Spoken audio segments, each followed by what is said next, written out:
Friends நேயர்களுக்கு வணக்கம். Power இல்ல, இவங்களுக்கெல்லாம் பவரே இல்ல, பவர் கட் அப்படின்னு எடப்பாடி பழனிசாமி சொல்லியிருக்கிறார். பழைய பவரோலாம் உள்ள வரக்கூடாது, அவங்க எல்லாம் பூஜ்ஜியத்துல இருந்து தான் ஸ்டார்ட் பண்ணணும் அப்படின்னு அதிரடி காட்டியிருக்கிறார் எடப்பாடி பழனிசாமி. அதிமுக விட்டு வெளியே போனவங்களுக்கு அதிரடி உத்தரவு பிறப்பிச்சிருக்கிறார் எடப்பாடி பழனிசாமி. அதிமுகவில் எம்எல்ஏக்கள் முதற்கொண்டு மாவட்ட செயலாளர் முதற்கொண்டு மூத்த முன்னோடிகள் எல்லாருமே என்ன பண்ணிருக்காங்க, இன்னைக்கு தாவேகா பக்கம் படையெடுக்க ஆரம்பிச்சிருக்கிறாங்க.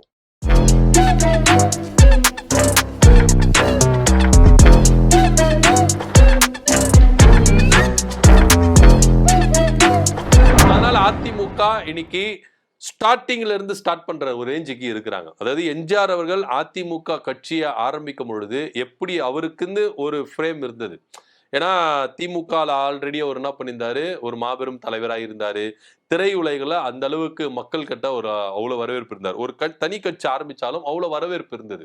ஸோ அப்படியெல்லாம் கட்சியை கொஞ்சம் கொஞ்சமா சேர்த்து என்ன பண்ணாரு, ஜெயலலிதா கிட்ட கொடுத்துட்டு போனார். ஜெயலலிதா அம்மாவும் என்ன பண்ணாங்க, இந்த கட்சியை எம்ஜிஆர் காலத்தை விட அவங்க எந்த அளவுக்கு கட்டமைச்சாங்க அப்படின்றத எல்லாத்தையும் நம்ம பார்த்தோம்.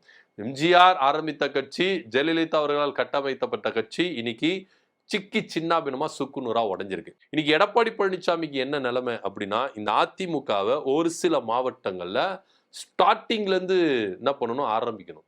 ஸோ எப்படி ஒரு புது கட்சி ஆரம்பிக்கிறாங்களோ அது போல ஆரம்பிக்கணும். என்னதான் நிர்வாகிகள் இருக்கலாம், தொண்டர்கள் இருக்கலாம், ஆனா ஸ்ட்ரென்த்னு ஒன்று இருக்குல்ல.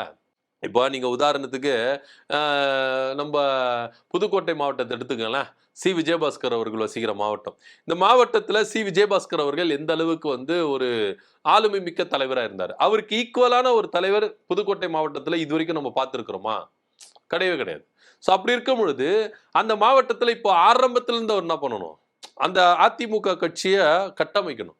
இப்போ கரூர்ல எடுத்துட்டீங்கன்னா விஜயபாஸ்கர் அவர்கள், எம்ஆர் விஜயபாஸ்கர். இப்போ விழுப்புரம் மாவட்டத்தில் சி வி சண்முகம் அவர்கள் விழுப்புரம் மாவட்டத்தில் எந்த அளவுக்கு ஒரு இதுவா இருந்தாரு. ஆனா இன்னைக்கு விழுப்புரம் மாவட்டத்தில் அதிமுக அப்படின்றது ஒரு பெரிய கேள்விக்குரியாத. ஒவ்வொரு மாவட்டத்தையும் நீங்க எடுத்துக்கங்களேன். ஸோ அது போல பல மாவட்டங்கள்ல இன்னைக்கு அதிமுக அடிமட்ட ரேஞ்சுக்கு போயிருச்சு. இப்போ அவங்க திரும்ப ஃபர்ஸ்ட்ல இருந்து ஸ்டார்ட் பண்ணணும். ஸோ அப்படி ஃபர்ஸ்ட்ல இருந்து ஸ்டார்ட் பண்ணாதான் அந்த ரேஞ்சுக்கு வரணும். ஆனா இங்க காம்படிஷன் அப்படின்றது ரொம்ப அதிகமாயிருச்சு. ஒரு பக்கம் திமுக, இன்னொரு பக்கம் தாவேகா. இவங்க ரெண்டு பேர் மத்தியில எப்படி இவங்க அடிச்சுட்டு எடுத்துட்டு வர போறாங்க ஒவ்வொரு மாநில மாவட்டத்திலையும் அப்படின்றதான் இங்க நம்ம பார்க்க வேண்டிய ஒரு விஷயமா இருக்கு. ஸோ இப்படிப்பட்ட ஒரு சூழ்நிலையில இன்னைக்கு பிரிந்து சென்றவர்களுக்கு எல்லாருக்குமே ஒரு அதிரடி உத்தரவை பிறப்பிச்சிருக்கிறாரு எடப்பாடி பழனிசாமி.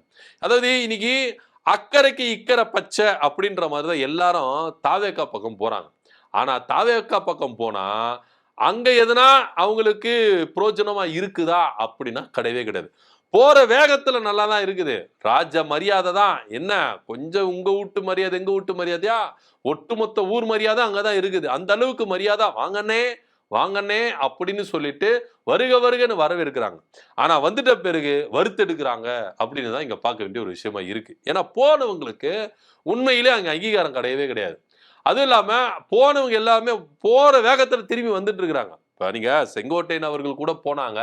ஆனா செங்கோட்டையன் அவருடைய ஆதரவாளர்கள்லாம் இன்னைக்கு பதவியில இருக்கிறாங்களா அப்படின்னா கிடையவே கிடையாது. ஸோ அப்படி இருக்கும் பொழுது இங்க ஏன் எல்லாருக்கும் ஒரு அதிருப்தி வந்திருக்கு. அதிமுகவிலிருந்து அங்க தாவேக்காவுக்கு போகும்போது ஜாலியா இருந்தது. அதுக்கப்புறம் தான் அங்க உள்ள போன பிறகுதான் அவங்க எந்த அளவுக்கு கஷ்டம். இன்னைய வரைக்கும் அதிமுகவில இருந்து போனவங்களுக்கு ஒரு வார்டு உறுப்பினர் பதவி கூட கொடுக்கல, வட்ட செயலாளர் பதவி எந்த ஒரு உறுப்பினரும் அவங்களுக்கு என்ன பண்ணல, கொடுக்கவே இல்லை, பதவி கொடுக்கல அப்படின்றதான் இங்க பார்க்க வேண்டிய ஒரு விஷயமா இருக்கு.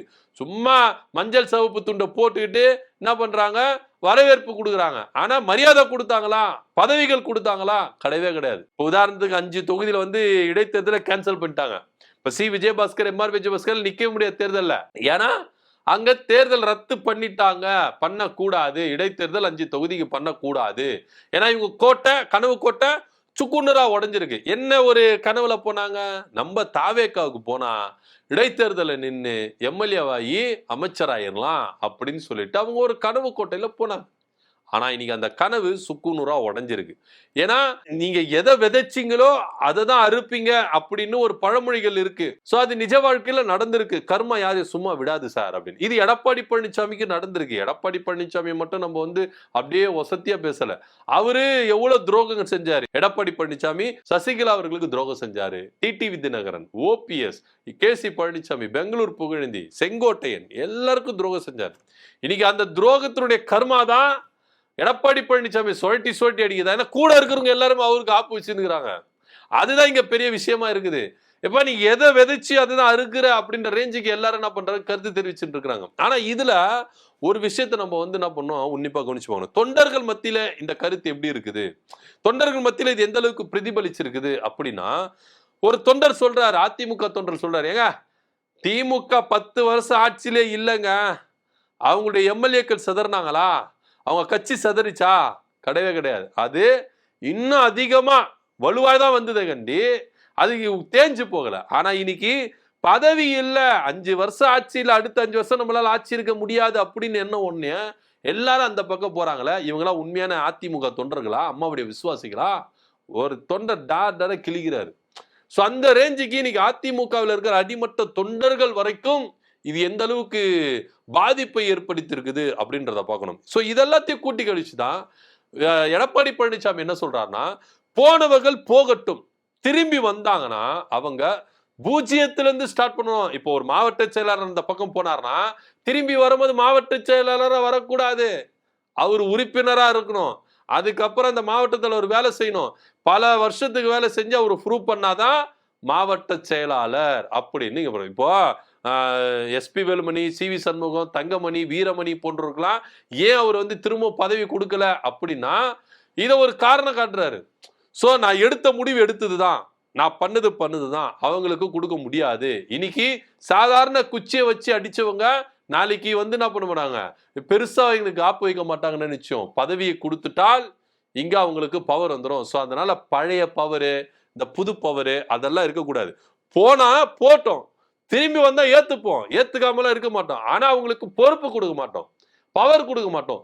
திருப்பி முதல்ல இருந்தா ஸ்டார்ட் பண்ணணும் அப்படின்ற ரேஞ்சுக்கு தான் எடப்பாடி பழனிசாமி இன்னைக்கு எல்லாருக்கும் ஒரு அதிரடியான உத்தரவு பிறப்பிச்சிருக்காரு. இதனால பல பேர் என்ன நினைக்கிறாங்கன்னா, ஐயோ தாவேக்காவா, வேண்டவே வேண்டாம்ப்பா, அங்க போவோம், போனா அங்க எல்லாமே நம்மளுக்கு இது பண்ணும், ஆனா ரிட்டர்ன் நம்ம இங்க வந்தா எதுவுமே கிடைக்காது. இன்னொன்னு, இன்னைக்கு அதிமுக எம்எல்ஏக்கள் தாவேக்காவுக்கு போறதுக்கு அஞ்சுறாங்க.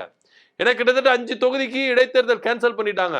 அவங்க அங்க போய் தாவேக்காவில எம்எல்ஏவும் இல்ல, அடுத்து அவங்க அமைச்சராகவும் இல்ல, அதிமுகவில இருந்து எம்எல்ஏவும் இல்ல, எதுவுமே இல்லாம இருக்கிறாங்க, நிராகதியா இருக்கிறாங்க. சோ அப்படி இருக்கும்பொழுது ஒவ்வொரு எம்எல்ஏக்களும் இன்னைக்கு யோசிக்கிறாங்க, நம்ம அதிமுகவுல உறுப்பினரா இருக்கிறோமோ இல்லையோ, மாவட்ட செயலாளரா இருக்கிறோமோ இல்லையோ, எம்எல்ஏ அப்படின்ற ஒரு பதவி இருக்குதுப்பா.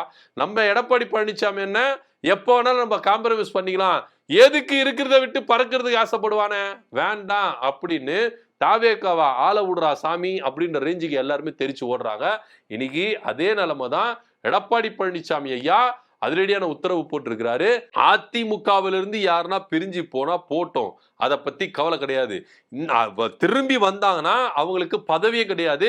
பூஜ்ஜியத்துல இருந்து ஸ்டார்டிங்ல இருந்து அவங்க முதல்ல எந்த இடத்துல இருந்து விட்டாங்களோ அந்த இடத்துல இருந்து தான் ஆரம்பிக்கணும் அப்படின்ற ரேஞ்சுக்கு ஒரு அதிரடியான உத்தரவு போட்டிருக்காரு. சோ இதனால அதிமுகவில் பல கலக்கங்கள் ஏற்பட்டிருக்கு, பல பேர் பீதியில இருக்கிறாங்க அப்படின்னு தான் சொல்லப்படுது. இதை பத்தி ஒரு கருத்தை நம்ம கீழே கமெண்ட் பண்ணுங்க. நன்றி, வணக்கம்.